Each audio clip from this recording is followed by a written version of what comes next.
Good morning to all of you. Welcome back to my YouTube channel is English with Lata and today we are talking about the new topic. अगर हम बात करें tenses की तो आज का हमारा 7वां टेंस है प्रेजेंट परफेक्ट टेंस। परफेक्ट का मीनिंग होता है किसी काम का पूरी तरह से पूरा हो जाना।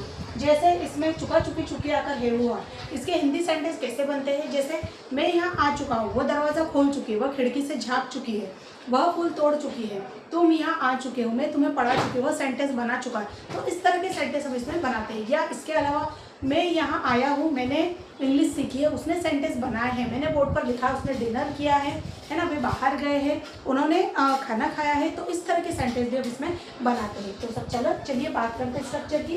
तो इसमें सब्जेक्ट हैज़ है वर्ड की थर्ड फॉर्म और ऑब्जेक्ट। इसमें आई वी यू और दे के साथ हम हैव लगाते हैं, ही शी इट और नेम के साथ हम हैज़ का यूज़ करते हैं। जो हैव है हमारा होता है प्लूरल, देन जो हैज़ है वो हमारा होता है सिंगुलर। तो इसी के साथ हम हैव और हैज़ का यूज़ करते हैं। देन अगर हम बात करें सब्जेक्ट की, सब्जेक्ट हैज़ है वर्ड की थर्ड फॉर्म और ऑब्जेक्ट। सबसे पहले सेंटेंस हमारे होते हैं पॉजिटिव सेंटेंस, अफर्मेटिव सेंटेंस जिसको हम कहते हैं। तो उस पर सेंटेंस कैसे बनते हैं? जैसे वह यहाँ आया है, मैंने उसे पढ़ाया, उसने इंग्लिश सीखी है, उसने इंग्लिश बोली है, वह सुबह जल्दी उठा है, उसने बुक पढ़ी है। तो इस तरह के हम पॉजिटिव इट मीन टू से अफर्मेटिव सेंटेंसेस में बनाते हैं। नेक्स्ट होता है हमारा सब्जेक्ट हैज़ है नॉट वर्ड की थर्ड फॉर्म और ऑब्जेक्ट। अगर हम बात करें इसमें निगेटिव सेंटेंस की कि वह यहाँ नहीं आया है, उसने इंग्लिश नहीं सीखी, उसने सेंटेंस नहीं बनाए हैं, माँ ने खाना नहीं पकाया है, उसने मोबाइल नहीं देखा है। तो इस तरह के सेंटेंस हम बनाते हैं। थर्ड है हमारा इंटरोगेटिव सेंटेंस जिसको हम बोलते हैं प्रश्नवाचक वाक्य।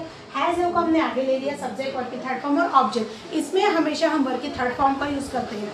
मीन्स हमारा जो काम है पूरा हो चुका है तो हमने किसका यूज़ किया? वर्ड की थर्ड फॉर्म का। जैसे क्या तुम यहाँ आए हो, क्या मैंने तुम्हें पढ़ाया है, क्या तुमने इंग्लिश सीखी है, क्या उसने मोबाइल देखा है, क्या उसने फैन चालू किया है। तो इस तरह के सेंटेंस हम इसमें बनाते हैं। नेक्स्ट है हमारा डब्ल्यू एच प्लस हैज़ है प्लस सब्जेक्ट वर्ड की थर्ड फॉर्म और ऑब्जेक्ट। वह यहाँ कब आया, उसने इंग्लिश कैसे सीखी, वह उसने इंग्लिश कैसे पढ़ी है। तो इस तरह के सेंटेंस हम इसमें बनाते हैं। अगला है हमारा हु प्लस हैज़ है वर्ड की थर्ड फॉर्म और ऑब्जेक्ट। हु पैटर्न जैसे कौन यहाँ आया है, किसने इंग्लिश सीखी है, किसने सेंटेंस बनाए हैं, कौन वहाँ गया है। तो इस तरह के सेंटेंस हम इसमें बनाते हैं। तो चलिए बात से हम बनाते हैं सेंटेंस। सबसे पहले उसने खाना खाया है, तो सेंटेंस कैसे बनाएंगे? उसने के लिए हम यूज़ करते हैं ही के साथ लगेगा हमारा है। तो ही हैज़ खाना ईटन, ईट का थर्ड फॉर्म होता है eaten, eat ate eaten.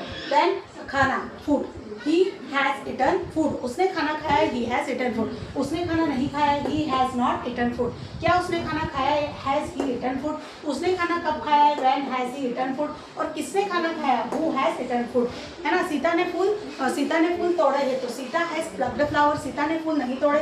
Sita has not plucked flower, क्या सीता ने फूल तोड़े? Has Sita plucked flower, Sita ने फूल क्यों तोड़े? Why has Sita plucked flower, किसने फूल तोड़े? Who has plucked flower. जैसे राम ने मोबाइल देखा है, तो Ram has watch mobile, Ram ने मोबाइल नहीं देखा है, Ram has not watch mobile. क्या राम ने मोबाइल देखा है? Has Ram watch mobile, Ram ने मोबाइल क्यों देखा है? Why has Ram watched mobile. और किसने मोबाइल देखा है? Who has watched mobile. अगर हम बात करें उसने जैसे उसने अपना होमवर्क कंप्लीट किया है, तो ही हैज़ कंप्लीटेड या he has finished his homework. उसने अपना होमवर्क कंप्लीट नहीं किया है, he has not completed his homework. क्या उसने अपना होमवर्क कंप्लीट किया है? Has he completed his homework. उसने अपना होमवर्क क्यों कंप्लीटेड किया है? Why has he completed his homework. और किसने अपना होमवर्क कंप्लीट किया है? Who has completed his homework. अगर हम बात करें कि उसने इंग्लिश सीखी है, तो ही हैज़ सीखने के लिए हम बोलते हैं लर्न, एंड देन उसका थर्ड फॉर्म होता है learn. He has learn English, उसने इंग्लिश नहीं सीखी है, he has not learn English. क्या उसने इंग्लिश सीखी है? Has he learn English. उसने इंग्लिश क्यों सीखी है? Why has he learn English. और किसने इंग्लिश सीखी है? Who has learn English. अगर हम बात करें वह सेंटेंस बनाता है, तो he has mad sentence, mad first form हो गई, सेकेंड हो गई मैड और थर्ड फॉर्म में उसकी होगी मैड। तो ही हैज़ मैड सेंटेंसेस, उसने सेंटेंस नहीं बनाया, ही हैज़ नॉट मैड सेंटेंसेस। क्या उसने सेंटेंस बनाए हैं? Has he mad sentence. उसने सेंटेंस क्यों बनाया? Why has he mad sentence. और किसने सेंटेंस बनाया? Who has mad sentence. तो इस तरह के सेंटेंस हम इसमें बनाते हैं। एक सेंटेंस की इंग्लिश आपके लिए, वह अमेरिका जा चुका है, इसको इंग्लिश में कैसे ट्रांसलेट करेंगे? प्लीज़ कमेंट बॉक्स में कमेंट्स करके जरूर बताइए। Thank you.